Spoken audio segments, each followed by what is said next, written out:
Now we'll have panel discussion. It's my privilege to invite Dr. P.S. Vali sir, Senior Consultant Nephrologist and Transplant Physician, Esoda Hospital, as a moderator for the session. The topic is AI tools and apps for diet planning and nutritional monitoring in CKD. I would like to request Dr. P.S. Vali sir to introduce the speakers. Over to you, sir. Thank you. Good afternoon, respected teachers, seniors, and my dear friends. It's always happy to moderate a session which is close to my heart. Some people say that it's close to my heart. Some people say that I'm an addict for AI. But still, we have 4 experts for today to be the panelists, 2 from the field of nephrology and 2 from field of dietetics. So let me take the honor of inviting the first panelist, my good friend, Dr. Srinivas Prasad. He's a consultant nephrologist and transplant physician at Narayana Health City, Bangalore. Let me invite my second good friend, Dr. Sirapani, consultant nephrologist and transplant physician at Apollo Hospitals, Hyderabad. Let me invite Radha Reddy Madam, lead clinical dietitian and head of the department, AIG Hospitals, Gachibowli.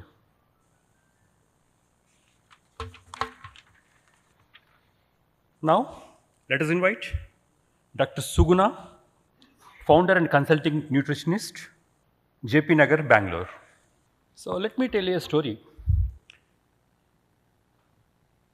The faith and the myth once had a fight, and the faith went to Lord Brahma, saying that, Lord Brahma, I have a problem. Because of my enemy, myth, no one is able to inculcate bhakti in the form of faith. So do something and throw myth into a place where I exist. Lord Brahma answered in his usual style. He told that, dear Bhakti, show me a place where I don't exist, where God don't exist, where nature don't exist. If you can show me such a place where I don't exist, then 100% I will make sure that the so-called myth, the Satya, will be expelled to that place. Bhakti didn't have that answer. That is, everywhere the Mother Nature exists, everywhere the God also exists. The same thing happens to artificial intelligence in this era. You hate it, you love it, you need to live with it. So, this session aims to discuss about various AI tools and the role of AI in diet planning, in CKD particular. When calculators were invented a few decades back, in Oxford, there was a huge uproar. The so-called mathematicians, intellectuals, conducted so many meetings stating that the invention of calculators is going to ruin human brains. Just look back, that looks very silly nowadays. Calculator has become the tool it did not replace. It was the first tool basing on which the computers were laid off. Therefore, the same thing applies to AI also. It's like a calculator. It's not going to replace us. The second thing is, when I joined general medicine, my professor, one of the great persons I have seen in my life, Dr. Ramchandra Reddy Garu. I had 20,000 rupees. My father wanted to give 20,000 rupees. I want to buy Hero Honda. Then my professor told, you are supposed to buy computer in next 15 days, show me the receipt. He did not stop there. He told that in another 15 days you are going to join in AppTech, one of the computer course in Kurnool, and show me the receipt. It was 22 years back. I was so disappointed. I wanted to buy Hero Honda. I need to spend the amount. My father was very happy because 20,000 rupees were saved. I brought the computer. You don't believe, my professor came to my hostel, not only to my room, all the 6 general medicine students' room. He felt so happy by seeing the computers. And now, if retrogradely, I am so thankful to my professor for making me passionate and to spend most of my money on the Apple goods. And my wife also curses for the same reason that I am spending too much on Apple goods. The same thing happens. Initially, there was illiteracy. Subsequently came financial literacy, then health literacy, now it's AI literacy. We need to adopt it for sure. People always comment me, is AI going to replace jobs? Yes, it is going to replace jobs, no doubt in that. But it is going to replace those people who are not going to adopt it. You can be an intellectual. You might have a degree from one of the premium institute in the country or India or world. Ultimately, if you don't change, change is going to kill our past. Therefore, let us have the discussion with our experts. The first question goes to my good friend, Dr. Srinivas Prasad. So, there are two things which everyone feels that is the domain. One is diet, second one is finances and real estate.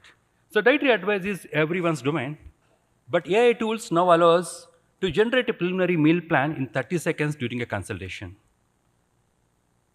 Dear Srinivas, does this change the nephrologist role in nutritional counseling? Should it be? Sir, actually, I tried using few trials like ChatGPT or Perplexity and Gemini. Actually, it gives completely different context. Actually, if like we as nephrologists we have to spend a lot of time in the usage of AI to get a best diet chart. Not during the consultation time, maybe we have to prepare at home at ourselves and then we can give to the patients. Because the other day when I was using just to prepare, like I gave for a Kannadiga patient who comes from old Mysore region, this many calories, this much protein, it gives like start with day with zero water. So if we just give that diet chart with zero water, patients think zero water helps his kidney. That's why doctor is prescribing. So, but actually there is no protective role. So AI actually definitely helps in making lives easy, but you need to have a lot of discussion with AI itself to get a better what actually we want to prescribe to the patient.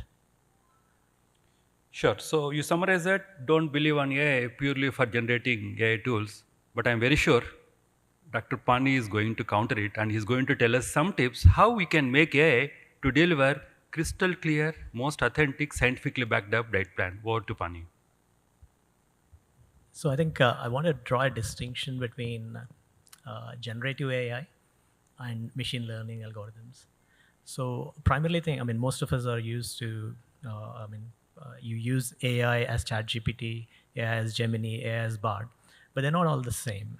I think ChatGPT is based on predictive abilities to generate the text. So it has been designed, or it's been learning its output based on the text that's available on the web for free. Say, for example, if I'm thinking of Jack and Jill, I'm going to think automatically went up the hill because that is what my mind is trained to understand. And similarly, when the ChatGPT is trying to predict the next text, it has been designed on the statistical modeling where it has gone through hundreds of, let's say, Jack and Jill instances, and 90 of them will say went up the hill. So it is going to predict went up the hill. On the other hand, 10 may say actually went to school. So if this proportion is changed for whatever reason, it's going to give you nonsense. I'm sure you all heard of this Bixomania, which is a fake eye condition that was published in academic journals. And actually, ChatGPT and Gemini have believed that to be true and said it is real. Okay, so should not use ChatGPT at all in terms of formulating your dietary plans. Rather, we should be data-driven, whereby the machine algorithms, learning algorithms will understand the high-dimensional aspects of a particular patient that includes the potassium, the phosphorus, the calories, the comorbidities like hypertension, diabetes, and then compare that to already available data in terms of generating a output. And we can use LLMs like the ChatGPT to translate that into giving you a easily readable sort of application. So that's how I would look at it. So Dr. Pani's version is that you should never put a generic question to ChatGPT. It's your duty to tell the context. That's what every prompt should start with. You ask ChatGPT, you play the role of world famous nephrologist and a world famous renal nutritionist. That means first of all you should tell ChatGPT what you are expecting, and then tell your role that I'm a trainee nephrologist who is very much curious to help my patients' pain points by addressing the right points. And then start. By using these two, the context, what is the role the AI has to play, and what is your role, the target audience, 50% of the so-called AI hallucinations are going to get vanished. People curse AI because they fall into the trap of hallucinations. The best way to curtail the hallucinations is give the context and tell it whom we are.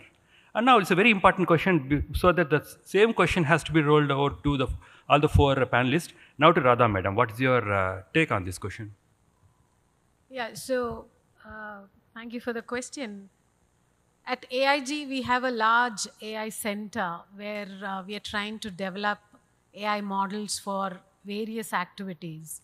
And when it comes to the Department of Nutrition, what we are basically doing presently for the inpatients is, there is, especially during discharge, so we have thousands of discharge diets getting into the system of how we are actually giving. And these diet plans first are given by my dietitians. I have a team of 36 dietitians across the hospital. So these 36 keep giving these 50 discharges every day that happen. Then I correct all of them and then load it onto the AI requirement. It categorizes into various diseases. It categorizes into minor surgeries, major surgeries, pancreatitis, renal with dialysis, without dialysis. And then it keeps predicting when you ask a question. So that's what is the models that we are developing. And what actually happens is, whenever it predicts, you have to know what is the mean absolute error from the physical requirement that a dietitian gives. Depending on the error you keep, the more you give, the more it corrects itself. You have to tell. So these are the large language models which we use. So this is one part. Another part is what we are developing for the Janani Mitra. In fact, the pregnant women at the Anganwadi centers, it's called as the nutrition scanner, which we use for bariatric patients. We use it for patients who are malnourished getting discharged. So what do? It's just an app, but an AI modulated app.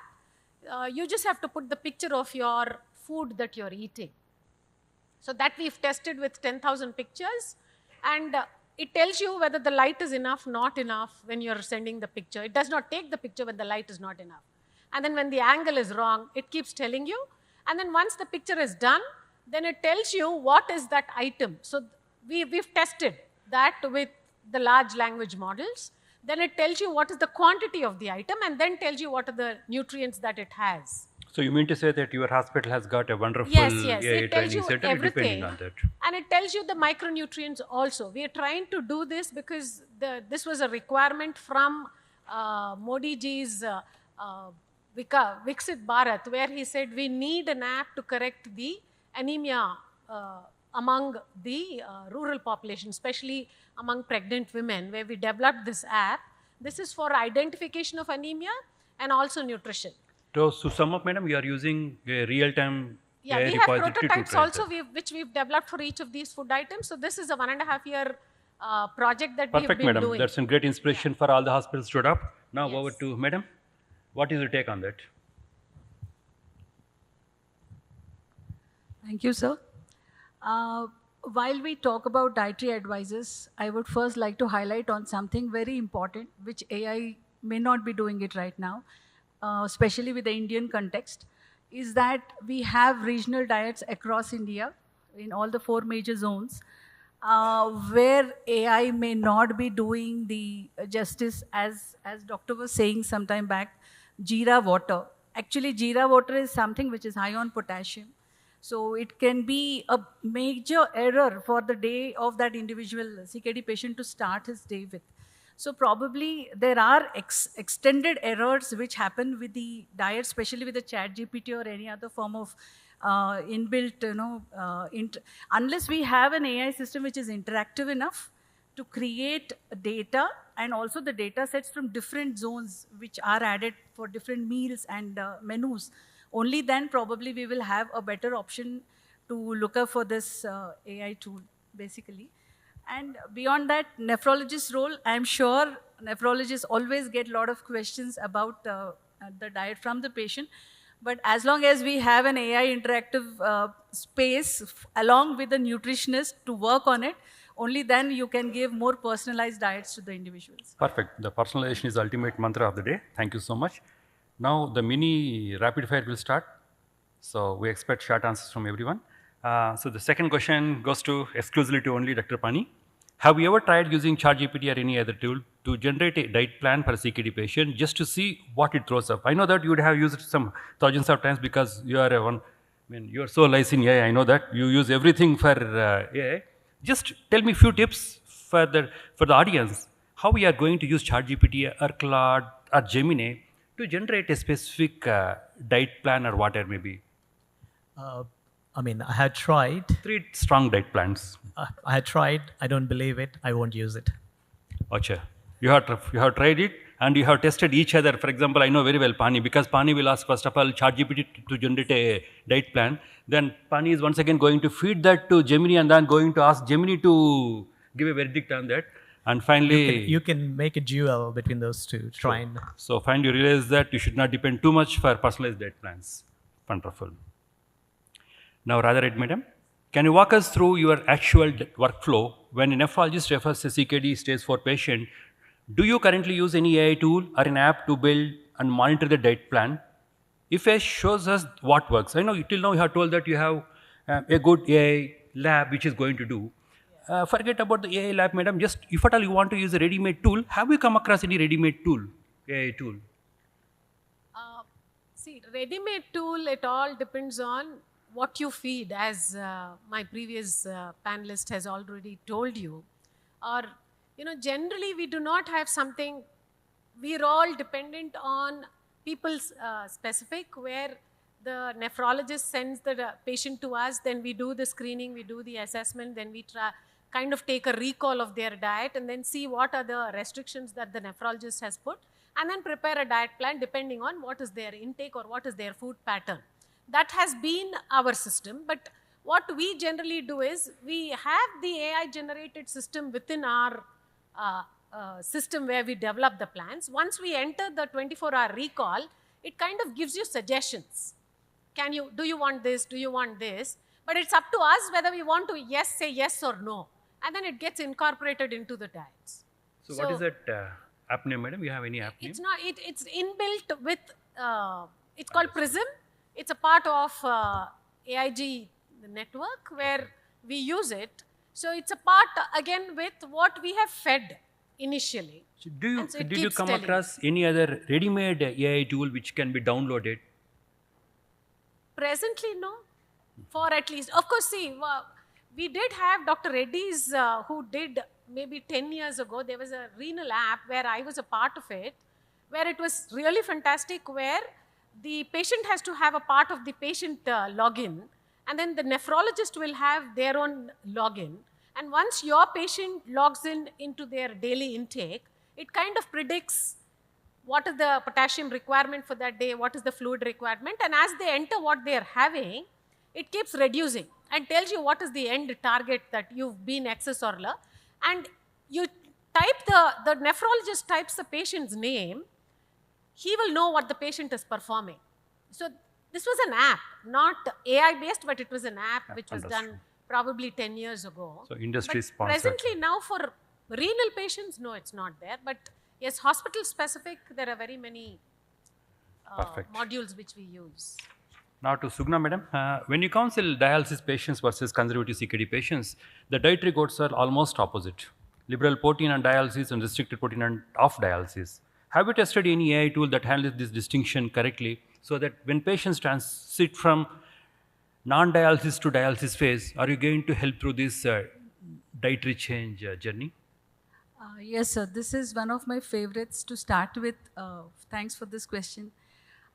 we always see that patients with CKD initially, as they progress in the condition, they get onto dialysis and they are tuned to eating a low protein diet which continues over a period even during dialysis. Most of the times they are in that confusion. And when we are looking at the latest AI tool apps, unfortunately, we know that hemodialysis causes a lot of catabolic processes leading to a lot of nutritional losses, which need to be corrected over a period of time with high protein diet. While in CKD, we restrict the proteins to ensure that the patients are, reducing or limiting the progression of the condition. So that is where we look up for the protein intake. But when we are looking at the apps, I have come across multiple apps. I have been trying it because it takes a lot of time to create the personal plans for individuals. So when I looked into apps, there are apps like, which are Kidney Pal. Then there is one app called the Kidney Guardian. And there is one called Hello Kidney. And there is one by Davita, which is also an app for exclusively for CKD patients. However, all these apps have a limitation for the Western kind of data, which is coming up for. All the recipes are Westernized. And then there is also a limitation to an extent that, it would only talk about the dictionaries, the diaries, the content of different menus, the content of different food list, food labels, how to read. They would also connect you with the food chains which are providing CKD kind of a diet or diet low on or high on protein based on the individuals. So there is a lot of data which the patients can pick and choose certain foods, but it doesn't really work at the individual basis. That is where the trigger point for CKD patients comes, because even in CKD, if we are looking at stage 1, stage 2 and stage 3, definitely the protein content and the health of the individual matters a lot when we are planning a customized plan. So there the AI tools can be better, where, I think the clear opportunity is to develop India-centric nephrology-focused nutrition platforms by uploading large data sets and regional foods, tailoring recommendations to renal replacement modalities. Such apps can provide truly a personalized, clinically relevant guidance. Perfect. So probably the day might come where India-specific dietary app might come for all our patients, not only kidney patients, but for patients with every health ailment. Now, Dr. Srinivas, answer me in short. For your transplant patients who are on tacrolimus and steroids or the immunosuppressives, where weight gain, new onset diabetes, and drug nutrient interactions are constant concerns, have we ever explored any AI-based nutritional monitoring that integrates medication context, not just calories and macros? Because we always understand that transplant patients are more motivated, and they know that how to start the second innings. So have you ever tried this opportunity? Because you're from Bangalore, you will be seeing a lot of IT-centric people, wherein you can adapt the technology, the AI technology, to teach them how to modify their diet post-transplant. Sir, in terms of transplant, no, sir.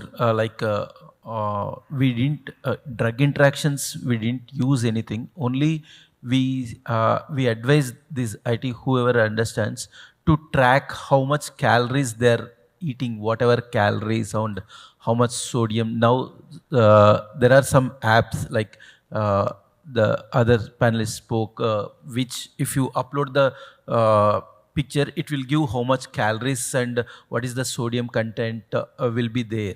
So like food wise, definitely we have used and see how much calories patient is getting. Perfect. So you're talking about generic AI, no specific AI. Perfect. So Dr. Pani, so if at all there comes an era where we have ready-made diet apps, do you believe that there is a scope for a particular diet app which you will prescribe in addition to your routine medications? How do you see the future? So I think the question is, what's an ideal app, in a way. So I think this should be a continuous and a streamlined integration between the patient's clinical history, their day-to-day blood tests or labs, their cultural preferences, and integrate all of this to come up with a dietary plan. Say, for example, someone has got a potassium of 5 or has got a CKD stage 4, or they're diabetics and they're hypertensive. It's like almost solving a Rubik cube. When you try to solve one color, the other side of the Rubik cube gets messed up. True. And as humans, our cognitive ability to manage and deal with so many variables is very limited. And I think this is where we should harness the power of AI, where you can run multiple parameters in the background, and it comes up and sort of synthesizes into some simple parameters that we can easily understand. And such is an app which I would believe and would like to use. And I think it's only a matter of time before this could be done. At this point, the tools that are available like ChatGPT and Gemini, I would not rely on them. There should be some dedicated apps where the processing, the background processing of using the patient variables and comparing it with all the learned algorithms to try and estimate where this particular patient fits in the high dimensional structure, and then make the ChatGPT or LLMs to convert that into easily understandable language and take the patient's cultural preferences to sort of propose a particular meal plan. I think that would be an ideal app for me. Yeah, here I would like to share one of my experience. It recently happened. The patient was well educated. He did from engineering from IIT. His father was a CKD patient. So what he did is he downloaded 2 PDFs which are available in Amazon regarding Indian diet for CKD patients. He just typed Indian diet for CKD patients. In Amazon, he could get 2 books. He just downloaded that, scanned it, and uploaded it to Notebook LLM. See, Notebook LLM is a totally it's a ball game changer. Probably if at all you experience how Notebook LLM, then you will realize that why in our school days Notebook LLM was not there. Then he uploaded that, and then by using this, he could prepare a customized diet chart.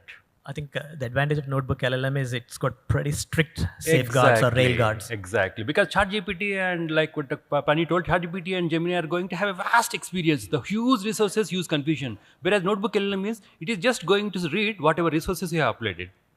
So he came with a fantastic diet plans, and then he did a lot of experiment. He used to ask Notebook LLM what dietary mistakes my father should never make. Then it's a good lesson for me also how to use Notebook LLM. So don't underestimate your patients. And there are many patients, trust me, who are going to upload your prescriptions, my prescriptions to ChatGPT, and then going to assess it from the lenses of a medical legal lawyer. So always, once in a while, you take your prescriptions and then upload to ChatGPT to understand the patient perspective, because the lens is always different, what we look and our patients look. Now, next question to Radha Madam. Please answer in short. Hidden phosphorus in packaged foods and food additives is a major blind spot.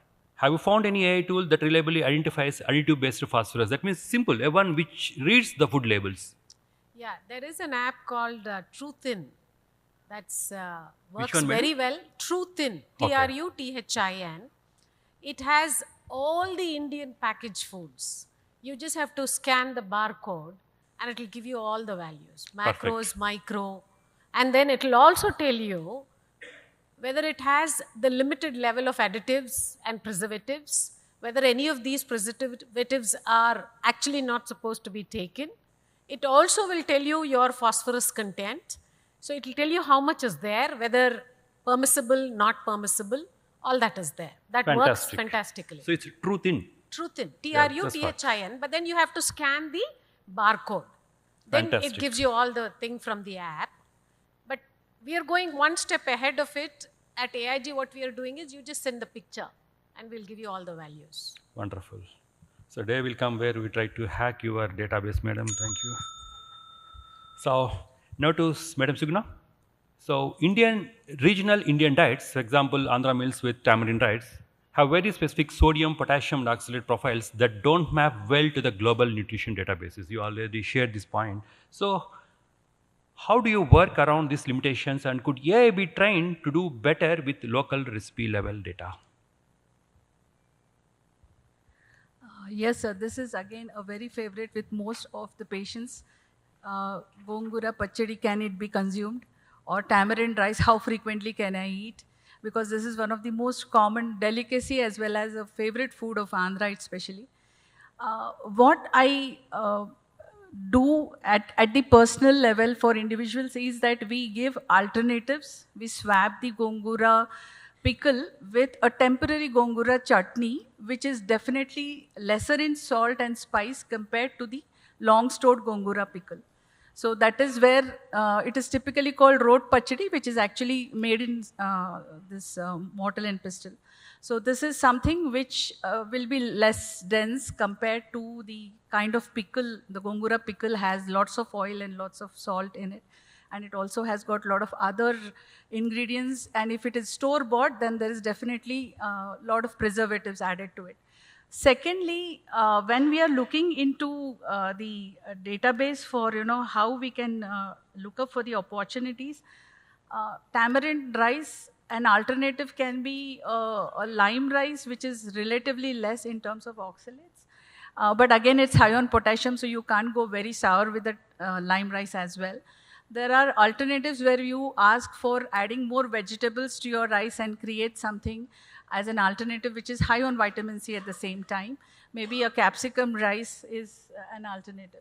So when we are talking into AI, I think recognizing that gongura is not equal to spinach and table salt is not equal to gongura salt is something which we need to understand and create labels accordingly. Just now Dr. Radha was saying about the phosphorus contents and the list. Every time we see phosphorus high or there is a lot of preservative in packaged foods, I only tell the patients, longer the shelf life of any food, do not buy them because it will reduce your shelf life. Perfect, perfect. Thank you. Actually, the time dedicated to this session is 40 minutes. I lured Brahmam to short it to 30 seconds. I repent for that. So the best day to begin was yesterday. The second best is today. So people ask me how to start the AI journey. The single question is, take a photograph of it and then give it to your ChatGPT or Gemini. 100% you will find it much more juicy to start your AI journey, because the AI journey starts with a good prompt, and prompt should consist of the context, what AI has to play and what is your role, what you are going to expect, and then everything lies with the prompt. So thank you so much for the patient listening. So we welcome any questions from August audience.